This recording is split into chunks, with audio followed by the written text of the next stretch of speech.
The two guards assigned to watch Epstein reportedly fell asleep or falsified logs. Surveillance footage was missing or corrupted. Epstein's cellmate had been transferred just hours earlier, leaving him alone. The cameras outside his cell reportedly malfunctioned, and the jail itself, a federal facility, had been warned of security issues for years. All of it somehow came together on one night.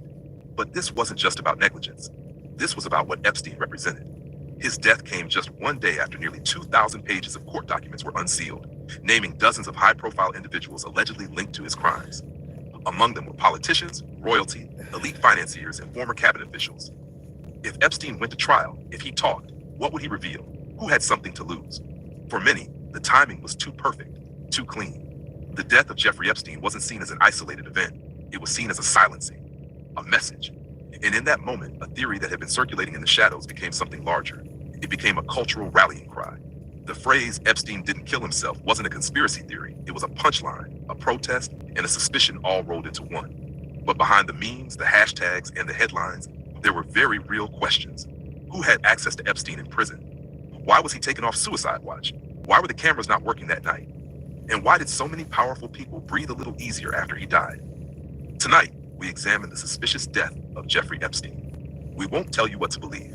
We'll just lay out the facts, the claims, and the silence, and let you decide what makes the most sense. To understand the gravity of Jeffrey Epstein's death, we need to understand who he was and why his continued existence posed such a threat to some of the most powerful people on the planet.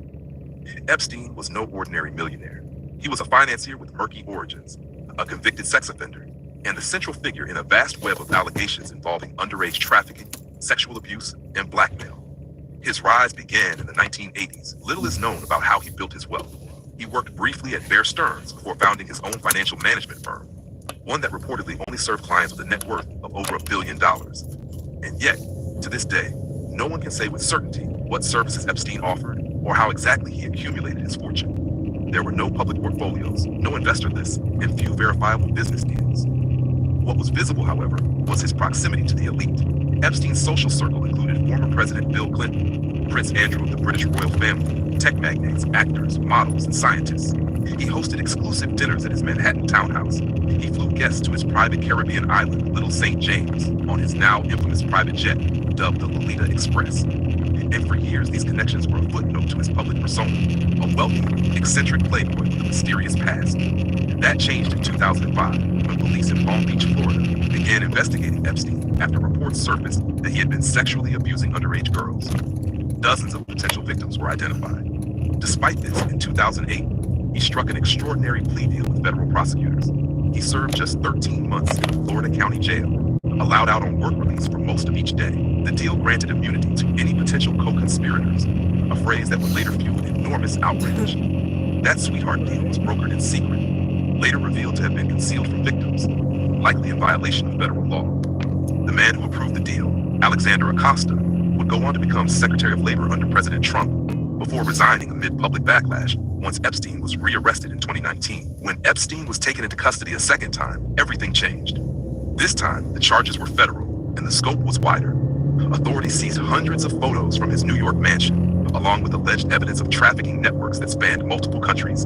Victims were coming forward, names were being named, and powerful people were becoming nervous. Unlike his first arrest, this time Epstein wasn't being quietly dealt with behind closed doors. This was unfolding under the media spotlight. The question wasn't just what Epstein had done, but who he had done it for. Who knew? Who enabled it? And perhaps most dangerously, who could he implicate now? That's why, when Epstein died just a month after his second arrest, people didn't just mourn the loss of justice. They believed they had witnessed its execution. In a cell with no one watching, under lights that had been turned off, and with the world watching too closely, Epstein was silenced, permanently. From the moment news broke of Jeffrey Epstein's death, a flurry of inconsistencies, strange coincidences, and missing pieces fueled the belief that this wasn't a suicide, it was a cover-up. If Epstein truly did take his own life, many wondered, how could so many safeguards fail all at once? To start, Epstein was housed at the Metropolitan Correctional Center in Manhattan, a facility known for its strict protocols, especially for high-profile inmates. After an alleged suicide attempt just 3 weeks earlier, Epstein had been placed on suicide watch. That status was downgraded after just 6 days, despite no formal psychological evaluation being released. He was then moved to a special housing unit to be monitored every 30 minutes. But the night of his death, Two guards responsible for checking Epstein's cell reportedly fell asleep and falsified the logbook. They later admitted to fabricating entries. Surveillance cameras in the area were said to have malfunctioned, either failing to record or producing unusable footage. Epstein's cellmate had been removed the night before, leaving him alone. By morning, he was dead. These failures, when stacked together, are difficult to dismiss as simple human error. They raise the question, how could one of the most notorious prisoners in the world, someone at the center of an explosive investigation implicating the powerful, be left unguarded, unwatched, and alone? Then there were the autopsy findings. The official cause of death was ruled suicide by hanging. But New York's former chief medical examiner, Dr. Michael Batten, who was hired by Epstein's brother to observe the autopsy, publicly stated that the injuries to Epstein's neck were more consistent with homicidal strangulation than suicide. Epstein had sustained multiple fractures in his neck, including the hyoid bone, which is rare in suicides by hanging, but more common in strangulation cases. That statement reignited the storm. There were also inconsistencies in how the body was discovered. Initial reports described Epstein kneeling forward with a bedsheet wrapped around his neck, tied to the top bunk. Yet others said the sheet was tied to a lower point in the cell. Questions swirled about how himself using the materials provided, especially given that he was supposed to be under frequent supervision. And then there's the matter of what was never released. The security footage from the hallway outside Epstein's cell, critical evidence that might show who entered or exited the area, was reported to be unusable. Some reports later suggested the footage was accidentally deleted, while others claimed it had been mislabeled or lost entirely. In the minds of many, these explanations only deepened the suspicion. When everything that could go wrong did go wrong, it began to look less like a coincidence and more like orchestration. Even among former inmates and prison officials, eyebrows were raised. MCC was notorious for being over-monitored, not under. In a system where guards check cells even when there's no cause for concern, the failure to monitor an inmate who had already allegedly attempted suicide stretched credibility to its breaking point. And so the whispers grew louder. Maybe Epstein didn't take his own life. Maybe he was silenced. And if so, who wanted him gone? Not everyone is convinced that Jeffrey Epstein was murdered. In fact, some argue that the chaos surrounding his death is exactly what it looks like: bureaucratic incompetence, systemic neglect, and a prison system so broken that even the most high-profile inmate could fall through the cracks. These voices, while quieter in the public discourse, still offer a counterbalance to the dominant narrative of conspiracy. Some correctional officers and former MCC staff insist that understaffing and fatigue were major issues. On the night of Epstein's death, both guards reportedly worked overtime, one for a fifth straight day. In a facility plagued by budget cuts and chronic personnel shortages, the idea that corners were cut isn't far-fetched. According to this view, no vast conspiracy was needed, just a perfect storm of exhaustion, mismanagement, and apathy. Then there's the argument of motive or lack thereof. Epstein, at 66, was facing federal charges that could have put him in prison for the rest of his life. He was already a registered sex offender and had lost most of his social standing. Some psychologists argue that, despite his ego and defiance, the reality of a lifetime behind bars could have pushed him towards suicide. He'd been denied bail, his fortune was crumbling. The weight of consequences was finally settling in. In this version of events, the pieces fit. A man with everything to lose, stripped of the wealth and connections that once protected him, takes the only exit left. The guards fail in their duty, the cameras glitch, and the system does what it often does, falls apart. Some also question the reliability of Dr. Michael Baden's alternate autopsy conclusions. He was not the official medical examiner and wasn't present for the full procedure. Other forensic experts have pointed out that hyoid bone fractures can and do occur in suicidal hangings, especially among older individuals. It's rare, yes, but not impossible. And that's the key distinction. Unlikely doesn't mean impossible. Skeptics of the murder theory also raise a difficult point. Logistics. Orchestration on that level would require cooperation or silence from numerous people: guards, administrators, medical staff, and possibly even federal agents. In an age where secrets rarely stay buried, could such a plan really be pulled off without a single credible leak? Where are the whistleblowers, the deathbed confessions, the irrefutable evidence? And yet, even these attempts at rational explanation don't always satisfy, because while they may account for how Epstein could have taken his life, they do little to explain why so many red flags existed around his incarceration. Why was he taken off suicide watch so soon? Why weren't protocols enforced? Why was someone with that much public scrutiny left so vulnerable? Even those who accept the suicide explanation often admit it feels incomplete. At best, they say, this was criminal negligence. At worst, it was willful blindness. Still, these voices remind us that the truth may not always be as dramatic as the theories that surround it. Sometimes, they argue, conspiracy doesn't require a puppet master. It just needs a system system so dysfunctional, it ends up looking like one. The death of Jeffrey Epstein didn't just trigger a wave of speculation. It ignited something deeper, something cultural. In many ways, it became a symbol of everything people fear about power, that it's unaccountable, protected, and willing to destroy anything or anyone that threatens its control. Epstein's death wasn't just the end of a legal case. It was, for many, the end of a chance at justice. And that loss hit harder than most people expected. Almost overnight, the phrase "Epstein didn't kill himself" became a rallying cry. It appeared on signs at protests, hashtags on social media, graffiti on bathroom walls, and even during live television interviews. Memes flooded the internet, not just as jokes, but as expressions of frustration, an outlet for people who felt betrayed, not just by Epstein's death, but by a system that once again seemed to protect the powerful at the expense of the powerless. This wasn't just about Epstein. It was about Harvey Weinstein, about Wall Street bailouts, about political dynasties and corporate corruption. It was about how the elite never seemed to fall as hard or as fast as everyone else. Epstein's death felt like the final confirmation of a suspicion that had been building for years, that there are two systems of justice in this country, one for the public and one for those who write the checks. Culturally, the Epstein case became a lens through which other events were interpreted. When someone died under suspicious circumstances, no matter how unrelated, people made the connection. Jokes were made, theories spun up, and underneath the cynicism was a very real, very serious concern.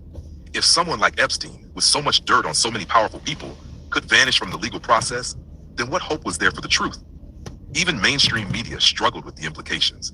Editorials were written, documentaries launched, and investigations reopened, not necessarily because they could prove a conspiracy, but because the public wouldn't let it go. Trust in institutions already frayed began to erode even further. Every failed answer only deepened the suspicion. Every no comment from someone in power was another reason to believe they were hiding something. Politically, the fallout was just as significant. Politicians from both sides of the aisle were named in court documents. Connections were drawn to both Clinton and Trump. Theories clashed and overlapped, with partisans using Epstein's death to point fingers at their ideological enemies. But for many Americans, it didn't matter which side was guilty. The point was that someone was. And now, thanks to one mysterious night in a federal cell, we might never know who. Jeffrey Epstein was no ordinary criminal, and his death was no ordinary suicide, at least not in the minds of the millions who still refuse to accept it at face value. Because to them, Epstein was a window, a crack in the wall, a moment when the machinery of power slipped just long enough to reveal what might be hiding behind. Relation opened, it didn't just stay ajar, it blew off its hinges. In the vacuum left by Epstein's death, more extreme and fringe theories began to surface, spreading rapidly across online communities, podcasts, and alternative media channels. These weren't just theories about one man's death. They were claims about global networks, coded messages, and an elite class allegedly bound by secrets darker than the public could imagine. Some of these theories tied Epstein to global trafficking rings, suggesting he wasn't merely exploiting underage girls for personal gain, but operating as a middleman in a much larger operation, one with deep financial, political, and intelligence ties. In this version of the story, Epstein had leverage. He collected secrets, recorded encounters, and built a library of blackmail material that kept him protected for years. His homes were allegedly wired with hidden cameras. His private island, they claimed, wasn't just a retreat, it was a trap. From there, the theories deepened. Some proposed that Epstein was an intelligence asset, working with or for agencies like the CIA, Mossad, or MI6. According to this angle, his job was to ensnare influential individuals in compromising situations and deliver that leverage to which agency benefited. If true, his death wouldn't have been a cleanup job for one person or one government, but a multi-agency silencing designed to protect decades of covert operations. Other fringe narratives went even further. Some tied Epstein to occult rituals and secret societies, linking him to long-standing conspiracies involving global elites, symbolism, and ritual abuse. These ideas often echoed earlier theories connected to Bohemian Grove, the Illuminati, or even Pizzagate, each one suggesting that Epstein's crimes were not just individual horrors, but symptoms of a deeply embedded cultural rot. More surreal claims suggested that Epstein was never actually killed, that he was extracted, that the body in the cell was a double, and that he now lives under a different identity, protected by the same forces that once enabled his crimes. Supporters of this theory pointed to inconsistencies in the body photos, the lack of transparency during the autopsy, and the idea that someone with his connections could simply disappear when it became too dangerous to remain in plain sight. There are no verified documents, no smoking gun, and yet the stories persist, not because they've been proven, but because they can't be disproven either. The lack of closure feeds them. Every missing file, every sealed court record, every no comment from an official source acts like oxygen to the fire. In these speculative circles, Epstein's death is no longer a singular event. It's a signal, a cipher, proof of an invisible war between truth and power, good and evil, visibility and control. Whether real or imagined, these theories represent something profound, a desperation to believe that someone, somewhere, has figured out what's really going on, and a fear that the rest of us never will. Jeffrey Epstein's death may have closed the door on his trial, but it opened a permanent wound in the public consciousness, one that continues to fester with every unanswered question and every name redacted from court documents. Years later, the fallout hasn't dissipated. If anything, the theory surrounding his death has solidified into something larger than any single event.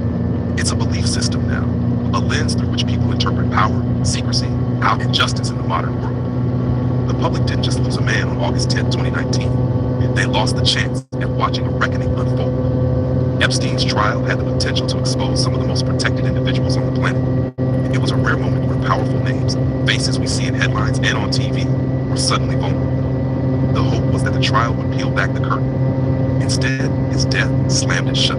That vacuum was filled with speculation, fueled by silence. Victims waited for justice never came. His testimonies were sealed. Associates distant, a fugitive, no expert. Own trial offered some insight, but very few names. Instead of explosive revelations, we got cautious testimony, heavily redacted documents, and outcomes that felt sanitized. The phrase "Epstein didn't kill himself" became more than a meme. It became a code for disillusionment. For many, it represents a growing belief that the truth no longer lives in courtrooms or newsrooms, but in the spaces between what we're told and what we feel. It's become shorthand for a much larger concern, that we're no longer governed by laws, but by favors, secrets, and untouchable networks. And yet, the conversation continues. The list of those allegedly connected to Epstein, some confirmed, others speculative, includes politicians, royalty, celebrities, scientists, CEOs. The power imbalance is so extreme that even the idea of accountability feels naive.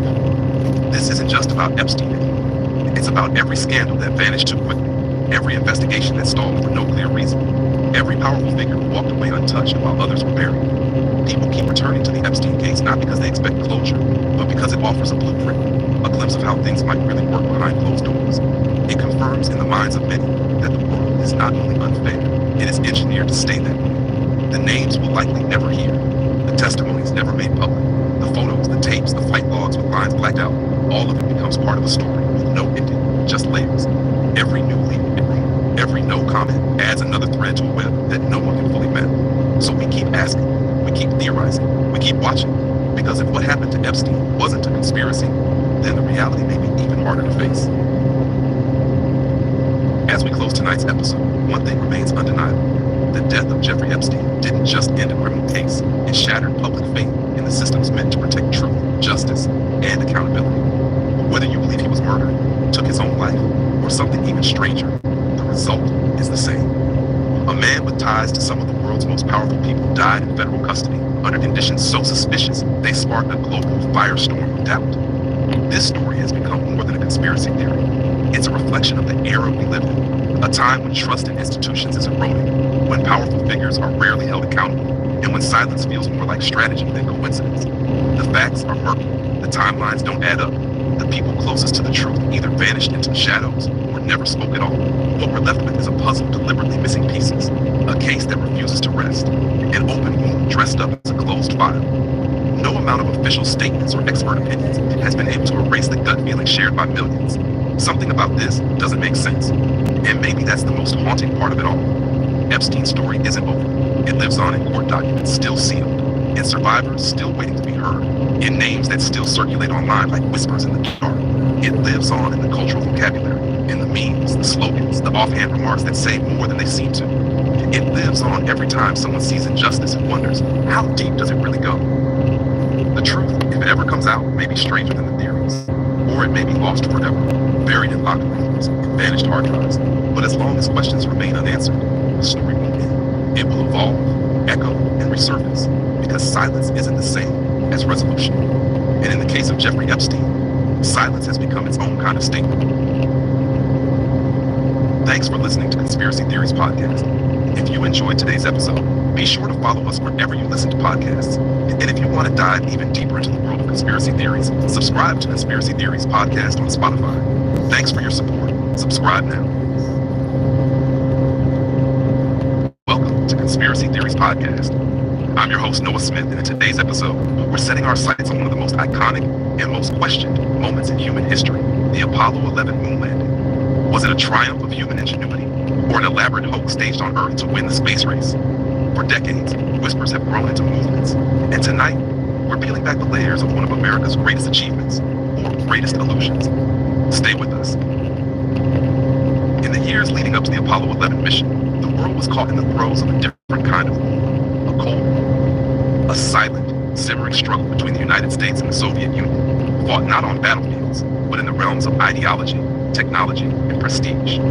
At the heart of this competition was the so-called space race, a contest to prove not only technological superiority, but ideological dominance. The Soviets struck first. In 1957, they launched Sputnik, the world's first artificial satellite, into orbit. The tiny metallic sphere's beaming signal from the heavens sent shockwaves across America.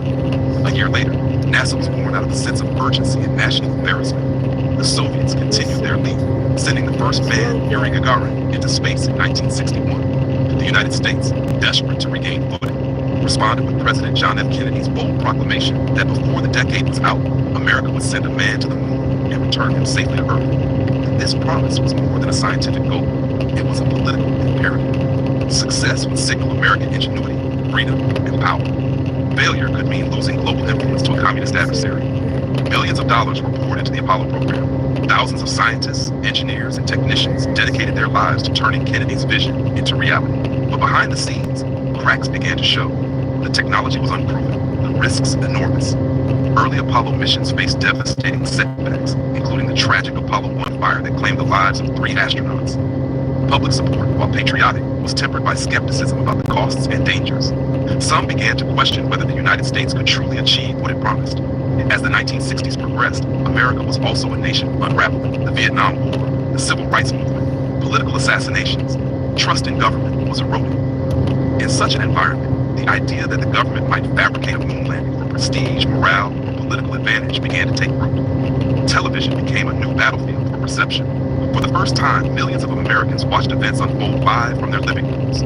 When the Apollo 11 broadcast beamed grainy black and white images of Neil Armstrong's first steps onto the moon, it was hailed as a defining moment for humanity. Yet for some, the very theatricality of it, the perfect one-liners, the dramatic flag planting, the oddly pristine photographs, felt almost too cinematic to be real. In this volatile mix of technological ambition, political pressure, and cultural cynicism, the first seeds of doubt were planted. A question lingered in the back of the public's mind. If the stakes were high enough, would the government lie? And if so, could one of history's greatest achievements have been a carefully crafted illusion, played out on a stage much closer to home than the surface of the moon? As the theory that the moon landing was a hoax began to circulate, attention quickly turned to the figures and organizations at the center of the Apollo missions. NASA, of course, stood foremost, a symbol of American pride and technical prowess. But to conspiracy theorists, NASA was also the prime suspect, the entity with the most to gain from faking a lunar triumph. Founded in 1958, NASA's public face was one of scientific achievement and exploration, but behind closed doors, it was also deeply intertwined with the military-industrial complex. Many of the agency's early leaders came from defense backgrounds. Wernher von Braun, the architect of the Saturn V rocket, had previously been a leading scientist in Nazi Germany's V-2 rocket program before being brought to the United States under Operation Paperclip. His past, and the government's willingness to overlook it for the sake of technological advancement, became a point of suspicion for some. Another key figure was Neil Armstrong himself, the first man on the moon, an American hero whose stoic demeanor and reluctance to bask in the spotlight have been interpreted in wildly different ways. To admirers, Armstrong's humility was proof of his character. To skeptics, his withdrawn nature after the Apollo 11 mission was seen as possible evidence of guilt, of someone weighed down by a monumental lie. Buzz Aldrin, Michael Collins, and the rest of the Apollo 11 team also came under scrutiny, though to a lesser degree. In the years following the landing, their differing accounts and interviews, minor inconsistencies in their stories, and visible discomfort when challenged about the authenticity of the mission were seized upon by conspiracy theorists as possible cracks in the official story. Filmmaker Stanley Kubrick became an unlikely figure in the moon hoax mythology. His 1968 film, 2001, A Space Odyssey, showcased groundbreaking special effects that depicted space travel with a realism never before seen. The conspiracy theory claims that Kubrick's techniques were so advanced, the US government allegedly recruited him, or his methods, to stage the moon landing footage. Kubrick himself never publicly commented on these rumors, which only added to the mystique. In terms of organizations, major television networks that broadcast the landing, CBS, NBC, ABC, are sometimes implicated in the theory, accused of being complicit or at least compliant in disseminating staged footage. The U.S. Department of Defense, already tied to numerous Cold War propaganda efforts, is also considered by some to have had a hand in shaping the narrative and controlling information flow. Finally, there's the general role of Hollywood. During the 1960s, Hollywood and the U.S. government enjoyed a cooperative relationship, with films often promoting American ideals and Cold War triumphalism. Some theorists suggest that staging a moon landing would have required the talents of set designers, lighting experts, camera operators, all individuals with Hollywood connections. To believers in the moon landing hoax theory, these figures and institutions weren't just players, they were architects. Architects of a grand, historic spectacle designed to inspire awe, secure political dominance, and conceal a failure too great to admit. Whether or not these suspicions hold merit, they form the backbone of a narrative that has captivated and divided the public imagination for over 50 years. The heart of the moon landing hoax theory lies in the evidence, or at least what believers consider evidence. Over the decades, a series of anomalies, inconsistencies, and unanswered questions have been pointed to as proof that what millions watched in 1969 was not a live broadcast from the lunar surface, but an elaborate studio production staged here on Earth. One of the most cited claims revolves around the photographs and video footage from the Apollo 11 mission. Skeptics argue that the images are too perfect. They question why shadows in the photos appear to fall in multiple directions, suggesting artificial lighting rather than sunlight. They point to the absence of stars in the sky, noting that even in the vacuum of space, a sky free of atmospheric distortion should have been filled with brilliant starlight. The clarity of the photographs, given the harsh conditions and the primitive technology of the time, also raises suspicion. The behavior of the American flag planted on the moon's surface has been another cornerstone of doubt. Footage shows the flag rippling, almost fluttering, despite the fact that there should be no air or wind in the lunar environment. NASA later explained that the flag's apparent movement was due to the momentum from the astronauts twisting the pole into the ground. But for many, the image of a flag waving in a windless vacuum remains a potent symbol of alleged deceit. Another key piece of supposed evidence is the Van Allen radiation belts, zones of intense radiation surrounding Earth. Conspiracy theorists argue that passing through these belts would have exposed the astronauts to lethal doses of radiation, making the trip to the moon and back impossible with 1960s technology. NASA has always maintained that the spacecraft's trajectory, combined with the speed of transit, minimized exposure to safe levels, but doubts persist among skeptics. The lunar module itself, the Eagle, has also been scrutinized. Detractors argue that the module appeared flimsy and hastily constructed, resembling something cobbled together from tinfoil and cardboard, rather than a vessel capable of surviving the harsh conditions of space. They question how such a fragile-looking craft could have landed safely on the moon's surface and then relaunched back into lunar orbit. In addition, video footage of the astronauts' movements has raised eyebrows. While they appear to move slowly, as one would expect in reduced gravity, skeptics claim the footage looks suspiciously like slow-motion recordings taken under normal Earth conditions. Some even suggest that the astronauts were suspended by wires, pointing to jerky, unnatural motions captured in some frames. Finally, the lack of independent verification of the landing at the time is often cited. No third-party observers, neither independent scientists nor international organizations, witnessed the landing firsthand. Communications and data came solely from NASA-controlled sources, leading to accusations that the event could have been tightly managed and manipulated. Together, these claims form the foundation of the moon landing hoax theory. They suggest not just isolated mistakes or technical glitches, but a pattern of inconsistencies that, in the eyes of believers, point toward a single unsettling conclusion: that humanity's greatest leap may have been instead its greatest performance. Supporters of the moon landing hoax theory often go beyond simply identifying anomalies. They analyze them meticulously, cross-referencing details and presenting broader arguments about why these inconsistencies matter. To them, it's not just about a waving flag or missing stars. It's about a collection of discrepancies that, when viewed together, create a pattern too significant to ignore. Photographic analysis is a major cornerstone. Skeptics have pored over every available image, arguing that the lighting appears artificial. They note that in several photos, the astronauts and objects on the lunar surface are lit from different angles, as if multiple light sources were present, something impossible with the sun as the only illumination. The claim goes further. If professional lighting rigs were used, the images make far more sense. Supporters of the theory have even pointed to lens flare patterns, suggesting studio lights rather than natural lighting conditions. The absence of stars remains another critical point of contention. NASA contends that the camera's exposure settings were too short to capture the relatively faint light of distant stars against the brightly lit lunar surface. But hoax theorists argue that stars would have been visible in the blackness of space regardless, and that including stars in a faked environment would have created opportunities for error, wrong constellations, misplaced celestial bodies, which those staging the event would want to avoid. The Van Allen radiation belt remains a particularly contentious subject. According to skeptics, the technology of the 1960s could not have provided sufficient shielding against the belt's intense radiation. Some claim that no spacecraft of the era could pass through them without serious harm to the crew. They argue that rather than risking astronaut deaths on live television, a staged landing offered a safer, controllable alternative to an impossible journey. Video analysis has also played a crucial role in reinforcing the hoax theory. Conspiracy theorists point to footage of the lunar module's descent, noting a conspicuous lack of dust disturbance underneath the engine's blast. They argue that if the module's thrusters were powerful enough to slow its descent, there should have been a visible crater or at least significant dust displacement on the moon's surface.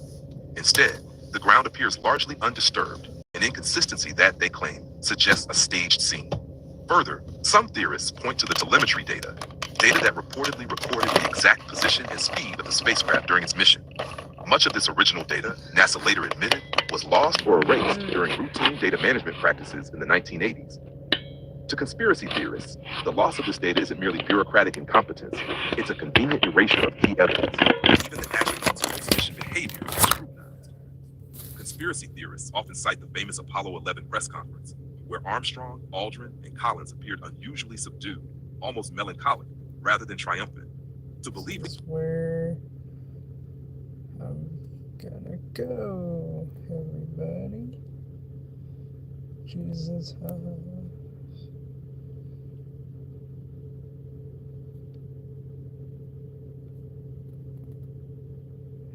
Okay, everybody. Why are we talking about Jesus?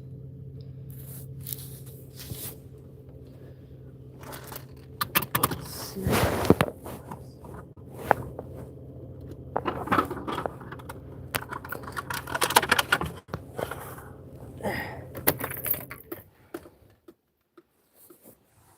Why is everybody talking about Jesus? Being high on me? Guys.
Hey, everybody.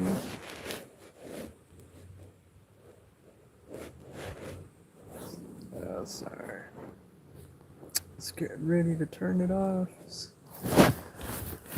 Bye.